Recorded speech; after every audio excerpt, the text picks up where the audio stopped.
Hello friends, स्वागत है आपका हमारे इस यूट्यूब चैनल पर जिसका नाम है Rahul Jain fintech. So friends, आज मैं आपको बताने वाला हूं स्टार हेल्थ के एक ऐसे प्रोडक्ट के बारे में जो कि फैमिली फ्लोटर के लिए, एक फैमिली के लिए बहुत बेटर साबित हो सकता है। सो प्लान का नाम है फैमिली हेल्थ ऑप्टिमा, मतलब कि इसको हम बोलते हैं family health optima FHO plan. So friends, आपको मैं बताने वाला हूं इस वीडियो के अंदर बहुत से ऐसे फीचर्स हैं जो कि आपको जानने की बहुत जरूरत है, जिससे कि आप अपनी फैमिली को सिक्योर कर पाए, प्रोटेक्ट कर पाए। सो वीडियो शुरू करने से पहले मैं आपको बताना चाहता हूं, मेरा नाम राहुल जैन और अभी तक मैंने 1500 से ज्यादा फैमिली को प्रोटेक्ट किया है और मैं लास्ट 10 सालों से इस इंडस्ट्री के अंदर काम कर रहा हूं और रेगुलर आपके लिए वीडियोस लाता रहता हूं जिससे कि आप अपनी फाइनेंशियल प्लानिंग को बेटर कर पाए। सो फ्रेंड्स, चलिए शुरू करते हैं इस वीडियो को और जानते हैं कि किस तरीके से FHO प्लान आपके लिए बेनिफिशियल साबित हो सकता है। सबसे पहले बात करेंगे प्लान के बेनिफिट्स की। अगर हम बात करें फैमिली हेल्थ ऑप्टिमा में प्लान बेनिफिट्स, तो सबसे पहले हम बात करते हैं पॉलिसी टाइप। अगर हम बात करें फैमिली फ्लोटर, तो फैमिली फ्लोटर का मतलब ये होता है कि आप अपनी फैमिली में या तो 2 अडल्ट है, हस्बैंड वाइफ है, या फिर 2 अडल्ट 1 चाइल्ड है, 2 चाइल्ड है, 3 चाइल्ड है, तो हम ये प्लान दे सकते हैं। या फिर 1 अडल्ट के साथ भी अपने इस पॉलिसी को हम दे सकते हैं, जैसे कि हम बात करेंगे आगे। एज लिमिट की अगर बात करें तो यहाँ पर 18 ईयर से लेकर 65 ईयर तक के लोगों को हम ये प्लान दे सकते हैं, उनके लिए ये प्लान एलिजिबल रहता है। अगर हम फैमिली साइज की बात करें तो आप देखिएगा कि 1 अडल्ट मतलब कि अगर हस्बैंड है तो हस्बैंड के साथ 3 चाइल्ड को हम दे सकते हैं, या फिर 2 अडल्ट प्लस 3 चाइल्ड दे सकते हैं, मतलब कि हस्बैंड वाइफ और 3 बच्चों को हम इस प्लान के अंदर इंक्लूड कर सकते हैं। बात कर रहे हैं एम्बुलेंस कवर की, अब कवरेज की बात करते हैं। 750 पर हॉस्पिटलाइजेशन का इसमें कवर मिलता है, मतलब कि जब भी आप साल में यूज पड़ता है आपको एम्बुलेंस का, 750 पर हॉस्पिटलाइजेशन आप इसे कंपनी से रिम्बर्समेंट बेसिस पर ले सकते हैं। अब बात करते हैं प्री एंड पोस्ट हॉस्पिटलाइजेशन की। अब जब भी हम हॉस्पिटल में एडमिट होते हैं तो ये आपको पता है कि मैक्सिमम प्लान्स के अंदर यही है कि 24 घंटे इन पेशेंट हॉस्पिटलाइजेशन जरूरी होता है, जिसको हम IPD बोलते हैं। IPD के अंदर मतलब कि 24 घंटे आपको हॉस्पिटल में रहना होगा, तभी आपको क्लेम दिया जाता है। अब अगर आप IPD में 24 घंटे एडमिट होते हैं तो उससे पहले के कुछ एक्सपेंसेस होते हैं और उसके कुछ बाद के एक्सपेंसेस होते हैं, जिसको हम pre and post hospitalisation expenses बोलते हैं। अगर हम बात करें यहां पर तो 60 डेज पहले के और 90 डेज बाद के, मतलब कि 2 महीने पहले के जितने भी एक्सपेंसेस हैं, चाहे आपने डॉक्टर को कोई कंसल्टेशन किया है उसको पे किया है चार्जेस, साथ में आपने कोई मेडिकेशन लिया है, आपने कोई मेडिसिन लिया है तो वो भी आपको फार्मेसी बिल्स आप लगा सकते हैं, साथ में आपने कोई रिपोर्ट्स वगैरह कराई हैं तो वो सारे के सारे एक्सपेंसेस को आप यहां पर रिम्बर्समेंट बेसिस पर क्लेम कर सकते हैं। प्री हॉस्पिटलाइजेशन 60 डेज है एंड 90 डेज है आपका पोस्ट हॉस्पिटलाइजेशन। तो जब भी आप IPD के लिए जाते हैं, 24 घंटे हॉस्पिटल में क्लेम के लिए जाते हैं, सो उससे पहले और उसके बाद के सारे क्लेम्स को आप यहां पर रिम्बर्समेंट कर सकते हैं। बात करते हैं डे केयर प्रोसीजर्स। अब डे केयर प्रोसीजर्स क्या है पहले एक बार समझते हैं। डे केयर प्रोसीजर्स वो प्रोसीजर हैं जिसके अंदर आपको 24 घंटे हॉस्पिटल में एडमिट होने की जरूरत नहीं होती, मतलब कि आप 2 घंटे 3 घंटे 4 घंटे में अपना ट्रीटमेंट करा के हॉस्पिटल से बाहर निकल सकते हैं। अब ये कहीं ना कहीं टेक्नोलॉजी एडवांसमेंट की वजह से डे केयर प्रोसीजर्स कहलाए जाते हैं। आपको समझना है कि यहां पर all day care procedure covered है इस प्लान के अंदर, जो कि फैमिली हेल्थ ऑप्टिमा प्लान है। आप अगर बात करें कोई भी ऐसी सर्जरी जो कि लेजर ट्रीटमेंट के द्वारा की जा रही है तो वो कहीं ना कहीं डे केयर ट्रीटमेंट में आती है। जैसे एग्जांपल के लिए कैटरेक्ट आप समझ सकते हैं, जैसे कि आप समझ सकते हैं कि अगर स्टोन का ट्रीटमेंट है तो वो भी आपका डे केयर के अंदर आता है। ऐसी काफी सारी डिजीज हैं जो कि आप डे केयर प्रोसीजर्स के अंदर इसको क्लेम में कर सकते हैं। अब हम बात करेंगे सम एश्योर्ड की। सम एश्योर्ड का मतलब यह है कि अगर हम इसमें पॉलिसी लेना चाहते हैं तो सम एश्योर्ड हम यहां पर 1 लाख से लेकर 25 लाख रुपए तक की पॉलिसी का ऑप्शन चूज कर सकते हैं। मतलब कि अगर आप लेना चाहते हैं 5 लाख 10 लाख की पॉलिसी, तो भी आप इस प्लान को 5 लाख या 10 लाख या 20 लाख के ऑप्शन में चूज कर सकते हैं। बात करते हैं पॉलिसी टेन्योर। पॉलिसी टेन्योर यहां पर 1 ईयर 2 ईयर और 3 ईयर, मतलब कि 3 ऑप्शन दिए जाते हैं। अगर आप एडवांस में 2 साल का प्रीमियम पे करते हैं तो कंपनी आपको कुछ एडिशनल डिस्काउंट भी देती है, या 3 साल का प्रीमियम देते हैं तो कंपनी आपको एक एडिशनल डिस्काउंट देती है। अब बात करेंगे आयुष ट्रीटमेंट। अब आयुष ट्रीटमेंट क्या होता है इसके बारे में बात करें।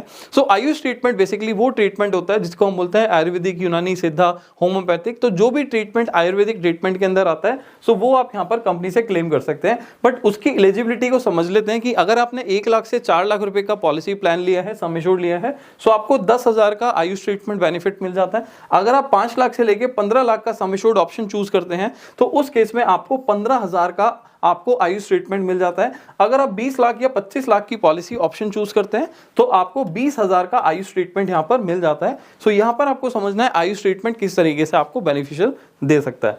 बात करते हैं हेल्थ चेकअप की। अगर हम प्लान ले रहे हैं तो आपको यह भी समझना है कि आपकी पॉलिसी के अंदर प्रिवेंटिव हेल्थ चेकअप है कि नहीं, मतलब कि आपकी पॉलिसी कब कब आपको प्रिवेंटिव हेल्थ चेकअप का बेनिफिट देती है। ये नॉर्मली आप देखेंगे 750 से लेकर 3,500 मतलब कि 3,500 तक का बेनिफिट देती है। बट कहीं ना कहीं ये भी आपके आपके प्लान के सम एश्योर्ड के अकॉर्डिंगली डिपेंड करता है। तो इसके लिए आप क्या कर सकते हैं, प्लान ब्रोशर को कंप्लीट देख सकते हैं, जिससे कि आपको पूरी की पूरी इंफॉर्मेशन मिल जाए कि कितना हेल्थ चेकअप आपको कौन से सम एश्योर्ड पे मिल जाता है। बात करते हैं रूम एलिजिबिलिटी। अगर आप जाते हैं हॉस्पिटल के अंदर तो सबसे पहले आपको आईसीयू और रूम एलिजिबिलिटी देखनी होती है कि कितने का रूम मैं यहाँ पर अपनी पॉलिसी के अकॉर्डिंगली ले सकता हूँ। तो यहाँ पर आपको समझना है कि अगर आपने 1 लाख या 2 लाख का पॉलिसी सम एश्योर्ड लिया है तो आप 2000 का पर डे का रूम ले सकते हैं। इससे ज्यादा का अगर आप रूम लेते हैं तो आपको अपनी पॉकेट से आपको पे करना हो सकता है। और 3 लाख या 4 लाख का अगर आप लेते हैं तो अप टू 5000 का पर डे का आप रूम ले सकते हैं। मतलब कि आप 3 लाख 4 लाख की पॉलिसी अगर लेते हैं तो आपको भी कैपिंग मिलती है। बट अगर आप 5 लाख से लेके 25 लाख तक का सम एश्योर्ड ऑप्शन चूज करते हैं तो आप कोई भी एसी रूम ले सकते हैं, जो कि सिंगल स्टैंडर्ड एसी रूम होता है। आप किसी भी हॉस्पिटल में जाके सिंगल स्टैंडर्ड एसी रूम बोलेंगे तो कहीं पे 8000 का होगा, कहीं पे 10,000 का होगा और कहीं पे हो सकता है 5000 का भी हो। तो अगर आप इसकी बात करें 5 लाख से लेके 25 लाख तक की, तो सिंगल स्टैंडर्ड एसी रूम आपको एलिजिबल किया जाता है, आपको पेबल किया जाएगा। सो इस बेसिस पर आप यहां पर अपने पॉलिसी के अंदर देख सकते हैं कि कौन सा सम एश्योर्ड है जो कि आप ले सकते हैं अपने लिए, अपनी फैमिली को प्रोटेक्ट करने के लिए। साथ में बात करेंगे कि इसमें और क्या फीचर्स हैं। सबसे पहले इसके आगे बात करेंगे हम रिस्टोरेशन बेनिफिट की। अब रिस्टोरेशन बेनिफिट का मतलब होता है 100% of the basic sum assured. मान लीजिए आपने 10 लाख रुपए का प्लान ले लिया, पॉलिसी ले लिया। सो जब आपकी पॉलिसी के अंदर 10 लाख रुपए पूरा यूज हो जाता है तो सेम ईयर के अंदर आपको 10 लाख का बेनिफिट दोबारा से दे दिया जाता है, जिसको हम रिस्टोरेशन बेनिफिट बोलते हैं। अगेन मैं आपको दोबारा से समझाने की कोशिश करता हूं। मान लीजिए आपने 10 लाख का पॉलिसी लिया, 3 महीने 4 महीने में आपको कोई मेडिकल इमरजेंसी आई, कोई मेंबर आपकी फैमिली से जाके एडमिट हो जाता है हॉस्पिटल में। अगर आपने पूरा का पूरा 10 लाख यूज कर लिया, एग्जॉस्ट हो गया जिसको हम बोल रहे हैं, तो अगर उस केस में ऐसा हुआ तो अगर आप घर पर आ गए ट्रीटमेंट होने के बाद, तो आपको अगर दोबारा जरूरत पड़ेगी तो आपको रिस्टोरेशन बेनिफिट के तौर पर आपको 100% of the basic sum assured, मतलब कि 10 लाख रुपए का बेनिफिट दोबारा से मिल जाएगा। बट आपको ये समझना है कि आपका सेम डिजीज नहीं होनी चाहिए। मतलब कि अगर सेम डिजीज है, सेम प्रॉब्लम है, तो उस केस में आपको ये कवर नहीं मिलेगा इस पर्टिकुलर एफएचओ प्रोडक्ट के अंदर। बट आगे हम बात करें को पेमेंट की। अगर इस बात करें को पेमेंट के अंदर, सो अगर आप यहां पर एंट्री ए 60 पर लेते हैं इस पॉलिसी को, सो 20% का को पेमेंट लगता है। को पेमेंट होता क्या है बेसिकली कि जब भी आप मान लीजिए पॉलिसी लेते हैं, तो अगर आप 60 ईयर के बाद लेते हैं, मान लीजिए 61 की एज पे आप इस प्लान को ऑप्ट करते हैं, तो 61 की एज पे आपको पॉलिसी तो मिल जाएगी, बट जब भी आपका क्लेम आएगा तो 20% आपको अपनी पॉकेट से पे करना पड़ेगा, 80% कंपनी पे करेगी। सो बेटर ये है कि आप इसको एल्डर एज में ना लेकर अपनी यंग एज में इस पॉलिसी को ले लें, जिससे कि आपको इसका बेनिफिट लॉन्ग टर्म तक रहे और आपको कोई भी इसके अंदर को पेमेंट वाला बेनिफिट ना देना पड़े, कोई भी को पेमेंट ना देना पड़े। सो रिन्यूअल एंड ग्रेस पीरियड की अगर हम बात करते हैं, अगर आप पॉलिसी को रिन्यू कराते हैं या फिर ग्रेस पीरियड की बात करें, so 120 days from the date of the expiry आप इस पॉलिसी के अंदर ग्रेस पीरियड मिल जाता है। मतलब कि आपकी अगर पॉलिसी एक्सपायर हो गई, सो आप विद इन 120 डेज आप इस पॉलिसी को रिन्यू करा सकते हैं और पॉलिसी के बेनिफिट्स को कंटिन्यू कर सकते हैं। बात करते हैं नो क्लेम बोनस की। अब नो क्लेम बोनस कैसे काम करता है इस पॉलिसी के अंदर? So 25% on every year up to 100%। मतलब कि सिंपल सा है कि अगर आपने पॉलिसी लिया आज 10 लाख का और 10 लाख के अंदर आपने 1 साल कोई भी क्लेम नहीं लिया, तो अगली बार आपकी पॉलिसी के अंदर 25% मतलब कि 25% का बेनिफिट आपका इंक्रीज हो जाएगा। आपका प्रीमियम जो होगा वो एज के अकॉर्डिंग चलता है, बट यहां पर आपका बेनिफिट इंक्रीज हो जाएगा। तो 10 लाख की पॉलिसी 12.5 लाख हो जाएगी। उसके बाद अगर आप सेकेंड ईयर दोबारा से क्लेम नहीं लेते, सो उसके बाद 25% अगेन से इंक्रीज हो जाएगा। सो आपका इस तरीके से अप टू 100% तक ये सम एश्योर्ड इंक्रीज होता है, जिसको हम बोलते हैं नो क्लेम बोनस, मतलब कि एनसीबी बेनिफिट, राइट। अब बात करते हैं वेटिंग पीरियड्स की। अब जब भी आप पॉलिसी लेते हैं कोई भी मार्केट के अंदर, पहली बार पॉलिसी के अंदर आप ये जाते हैं, कोई भी हेल्थ इंश्योरेंस बाय करते हैं, सो आपके कुछ वेटिंग पीरियड्स होते हैं, जिसको हम सबसे पहले समझते हैं, जिसको हम बोलते हैं इनिशियल वेटिंग पीरियड, जो कि होता है 30 डेज का। अब इनिशियल वेटिंग पीरियड के अंदर आपको समझना है कि आपको कोई भी मेडिकल अगर हॉस्पिटलाइजेशन होता है तो आपके कोई भी एक्सपेंसेस यहां पर क्लेम नहीं कर सकते, आपको क्लेम नहीं मिलेगा। सो विद इन 30 डेज आपका कोई भी मान लीजिए हॉस्पिटलाइजेशन होता है तो कवर नहीं होगा, लेकिन एक्सेप्ट एक्सीडेंटल इंजरी, मतलब आपने पॉलिसी लिया और एकदम से कोई एक्सीडेंट हुआ, इंजरी हो गई, आप हॉस्पिटल में एडमिट होते हैं, सो वो आपका डे 1 से कवर हो जाता है, जो कि इनिशियल वेटिंग पीरियड भी नहीं लगती है। मतलब डे 1 से आपका एक्सीडेंटल कवर है। उसके अलावा जो भी डिजीज आपको एकदम से होने वाली डिजीज है, वो सारी इनिशियल वेटिंग पीरियड में आती है, मतलब कि आफ्टर 30 डेज वो भी कवर हो जाती है। सो बात करते हैं स्पेसिफिक इलनेस की। स्पेसिफिक इलनेस के अंदर आपको समझना है कि ये ऐसी डिजीज होती है जिसके अंदर कंपनी ने बोला हुआ है कि 24 महीने के अंदर अगर आपको कोई डिजीज होती है तो आप इसका क्लेम नहीं कर सकते।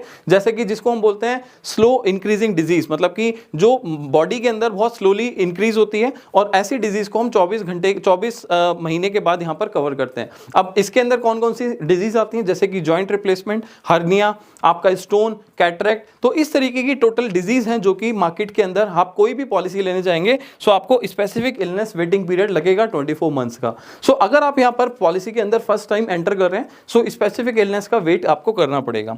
अब प्री एग्जिस्टिंग डिजीज होती है जो कि 36 मंथ है। अब 36 मंथ मतलब प्री एग्जिस्टिंग डिजीज कौन सी है? अब सबसे पहले बात कर लेते हैं प्री एग्जिस्टिंग डिजीज क्या है। आप में से काफी सारे लोगों के कमेंट्स क्वेश्चंस आते हैं और बहुत सारे लोग मेरे से पूछते हैं कि प्री एग्जिस्टिंग डिजीज मतलब क्या है। तो प्री एग्जिस्टिंग डिजीज का मतलब ये होता है कि जब भी आप पॉलिसी लेने जाते हैं और आपको अगर पहले से कोई ट्रीटमेंट हो रखा है, आपको पहले से कोई डिजीज हो रखी है, कोई बीमारी है या कोई आपने ऑपरेशन सर्जरी कराई है, तो वो पॉलिसी को आपने कंपनी को इन्फॉर्म करना है, इंफॉर्मेशन देनी है और वो सारी डिजीज ही आपकी प्री एग्जिस्टिंग डिजीज कहलाई जाती है। अब ये कोई स्पेसिफिक नहीं है, कोई लिस्ट नहीं है इसकी। मान लीजिए कोई पर्सन को हो सकता है स्टोन की प्रॉब्लम है, उसने स्टोन की सर्जरी कराई, तो अगर वो पॉलिसी लेते हुए उसको मेंशन करेगा तो उसकी बीमारी आपकी 36 मंथ के बाद कवर हो जाएगी। अब दूसरी तरफ अब मान लीजिए किसी पर्सन को मान लीजिए कैटरेक्ट की प्रॉब्लम है, आंखों का इलाज हुआ है पहले से, अगर वो पॉलिसी लेते हुए उसको मेंशन करता है और पॉलिसी लेते हुए उसको मेंशन करता है तो वो 36 मंथ के बाद उसका डिजीज का, उस पर्टिकुलर बीमारी का उनको कवर मिल जाएगा।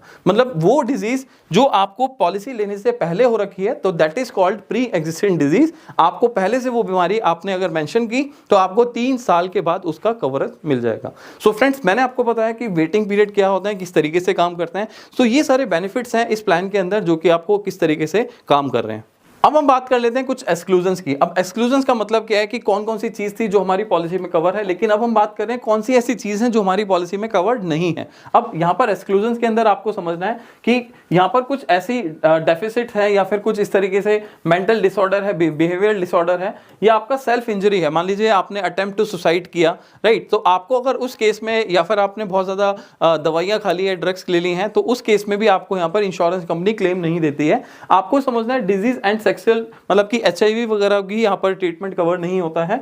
एंड आप यहाँ समझिएगा अनप्रूवन ट्रीटमेंट या फिर एक्सपेरिमेंटल थेरेपीज, सो ये सारी चीजें भी आपकी कवर्ड नहीं होती है। मतलब कहने का ये है सिंपल सा, अगर मैं आपको बताऊं कि जैसे आपका HIV है वो आपको पॉलिसी में कवर्ड नहीं है, आपका प्लास्टिक सर्जरी, डेंटल ट्रीटमेंट आपका कवर्ड नहीं है, मैटरनिटी बेनिफिट है आपका इसमें कवर्ड नहीं होता है। नॉर्मली प्लान ऐसे हैं जो कि इसमें कवर्ड नहीं होता है। बाकी अगर इसके बारे में आप डिटेल में जानना चाहते हैं तो मैं आपको बता देता हूं कि आप अपने प्लान के ब्रोशर को देखिएगा जिससे कि आपको पूरी इंफॉर्मेशन मिल जाए। मैं इस वीडियो के अंदर डिस्क्रिप्शन में लिंक भी दे दूंगा इस प्लान के ब्रोशर को कंप्लीट डिटेल देखने के लिए। सो आप इस प्लान के डिटेल्स वहां पर भी देख सकते हैं। सो फ्रेंड्स, मैं आपको बताता हूं कि ये प्लान किस तरीके से आपके लिए बेनिफिशियल साबित हो सकता है। सो आप क्या कर सकते हैं, अगर आप इस प्लान की कोटेशन चाहते हैं, इस प्लान के बारे में और जानकारी लेना चाहते हैं, तो आप हमारी टीम से कनेक्ट कर सकते हैं। जो कि आप स्क्रीन पर नंबर देख रहे हैं, उस स्क्रीन पर नंबर पर कॉल करके आप मेरी टीम से बात कर सकते हैं और इस प्लान की कंप्लीट इंफॉर्मेशन ले सकते हैं। सो फ्रेंड्स, अगर आपको वीडियो अच्छी लगी तो जल्दी से लाइक करें, शेयर करें, जिससे कि और भी लोगों को इस प्लान के बारे में कंप्लीट इंफॉर्मेशन मिल सके।